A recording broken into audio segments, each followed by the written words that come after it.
एक बात मैं कहूंगा निरहुआ की उम्मीदवारी पर, यह बड़ा बोल्ड फैसला होता है।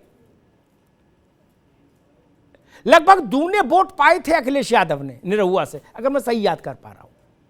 उसके बाद भी निरहुआ वहां रहा, वो बड़ी बात, और भाजपा ने निरहुआ पर भरोसा बनाए रखा, यह भी बड़ी बात है। अन्यथा दूध की मक्खी की तरीके से फेंक दिया जाता है, कहते तुम क्या लड़ोगे, भगो यहां से। जो लोग राजनीतिक कार्यकर्ता है वो जानते हैं, पार्टी के बड़े नेताओं के पास जब जाते हैं बायोडेटा लेके, वो कहते अच्छा तुम 3 लाख वोट से हारे थे, भगाओ उसको बाहर। क्या ये बड़ी कार्य संस्कृति का बदलाव का संकेत होता है कि ठीक है तुम तब तक वहां लड़ोगे जब तक जीत के नहीं आओगे। यही भाजपा ने गांधी की जो गांधी पट्टी थी भारत की राजनीति की, वहां किया और रिजल्ट लाई भाजपा। स्मृति ईरानी पहली बार जीत गई थी क्या? नहीं ना। लेकिन नरेंद्र मोदी ने कहा कि नहीं तुम तब तक वहां रहोगी जब तक जीत के नहीं आओगी। 2 चुनाव 4 चुनाव, चलो ठीक है देखते, और परिणाम आ गया दूसरे चुनाव में। बड़ा बोल नहीं बोलना चाहिए, नहीं, लोकतंत्र में बड़े बोल का कोई स्थान नहीं। अतीत के स्मरण रखिए प्रसंग, जनता है उसके मन में, जब जो आ जाएगा वो फैसला कर देगी। कोई रोक है उस पर? कोई एम्बार्गो लगा है क्या? या कोई बैंक का अकाउंट है कि जिस पर लिमिट लगी है कि इससे ज्यादा निकासी नहीं हो सकती? चाहे जिसको कंधे पर बैठा ले और चाहे जिसको कंधे से उतार के पोखर में फेंक दे।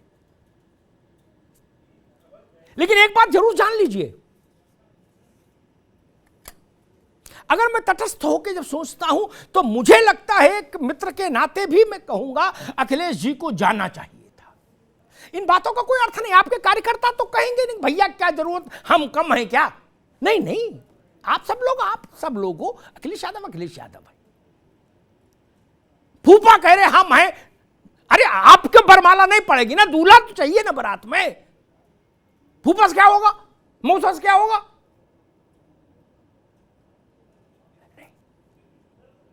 समाजवादी पार्टी को अगर वहां 10 विधायक मिले विधानसभा में तो आपको जाना चाहिए था उस मिट्टी को सर झुकाने,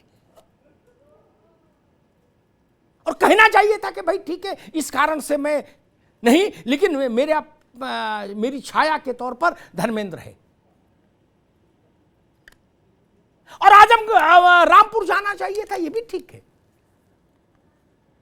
जो लोग आजम खान को व्यक्तिगत तौर पर जानते हैं वो जानते हैं कि वो थोड़ा तुनुक मिजाज हैं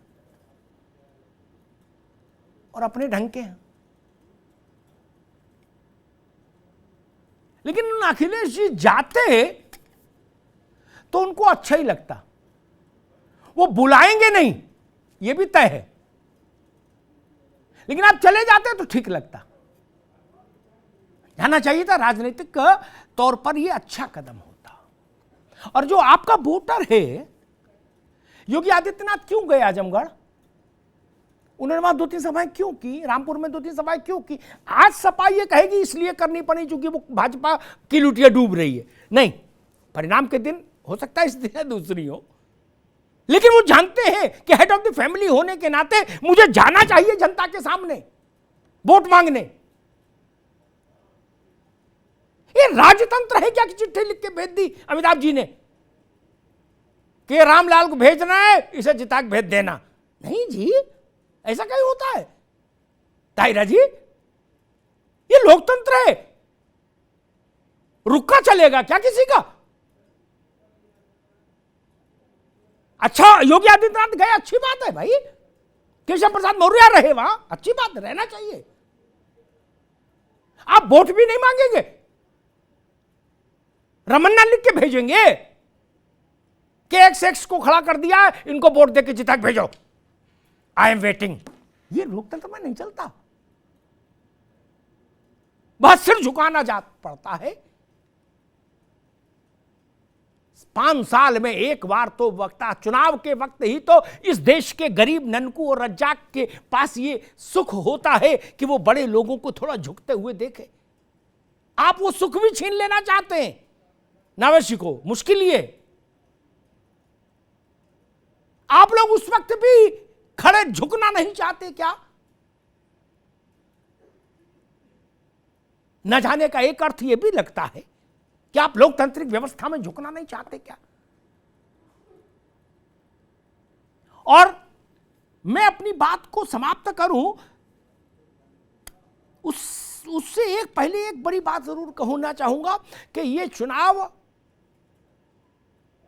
ठीक है ना, उत्तर प्रदेश की सरकार पर कोई फर्क पड़ रहा ना योगी ना नरेंद्र मोदी की, लेकिन ये चुनाव इस अवधारणा को एक स्पष्ट शक्ल देंगे कि क्या मुस्लिम वोट जो आजादी से अब तक के तमाम चुनावों में कभी एक मुश्त किसी तीसरी धारा के दल को इतना नहीं मिला जितना अखिलेश यादव जी को मिला विधानसभा के चुनाव में। इवन मुलायम सिंह जी को भी अपने पॉलिटिकल करियर के सबसे बड़े समय में भी इतना मुस्लिम वोट नहीं मिला एक मुश्त जितना अखिलेश जी को मिला।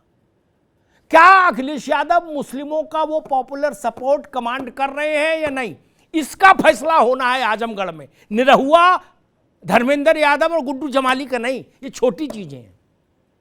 ये जो मैंने बात बताई ये बड़ी चीज है, इससे आगे का रास्ता तय होगा। मैंने कहा ना, फैसला आजमगढ़ जिला कलेक्ट्रेट से आएगा और उसकी गूंज सुनाई देगी मुरादाबाद में, संभल में, मुजफ्फरनगर में, कैराना में, बरेली में, अलीगढ़ में, सहारनपुर में, मेरठ में। इसलिए महत्वपूर्ण है। रामपुर का चुनाव संदेश की दृष्टि से उतना महत्वपूर्ण नहीं है। वहां एक ही चीज दांव पर है, क्या आजम खान रामपुर के सबसे बड़े अजेय राजनेता हैं, हां या ना? बस इसी पे उत्तर आना है। ना कोई असीम राजा को जान रहा, ना दिनेश लोधी को जान रहा। अगर आजम खान उस इलाके के सबसे बड़े नेता अभी भी हैं तो असीम राजा जीतेंगे। वो नहीं जीते, एक बार मैं मानता हूं आजम खान चुनाव लड़ रहे हैं, उस संदर्भ में एक बात कहूंगा। एक बार एक चुनाव था, समय में उसका साल भूल रहा हूं, तो उसमें अजीत सिंह को हराया सोमपाल शास्त्री ने। देश भर में हंगामा मच गया। मेहंदी साहब, सोमपाल शास्त्री आए मेरे पास मिलने, मैंने उनसे एक छोटा सवाल पूछा, वो 3 मिनट इंतजार करके जवाब दिए। मैंने कहा सोमपाल जी आप जीते हो कि अजीत सिंह हारे हैं? 3 मिनट बाद वो जवाब दे पाए, बोलो भाई साहब ऐसी गलतफहमी मुझे नहीं कि मैं जीता हूं, चौधरी साहब हारे हैं। इसलिए मैं कहता हूं आज रामपुर में केवल इतना तय होना है, क्या उस इलाके के सबसे बड़े नेता आजम खान आज भी हैं या नहीं। लेकिन आजमगढ़ से बड़ा पॉलिटिकल मैसेज निकलना है, जिसका इंतजार भाजपा को होगा, सपा को होगा, बसपा को होगा, कांग्रेस को, हमको भी है राजनीति शास्त्र के एक विद्यार्थी के तौर पर।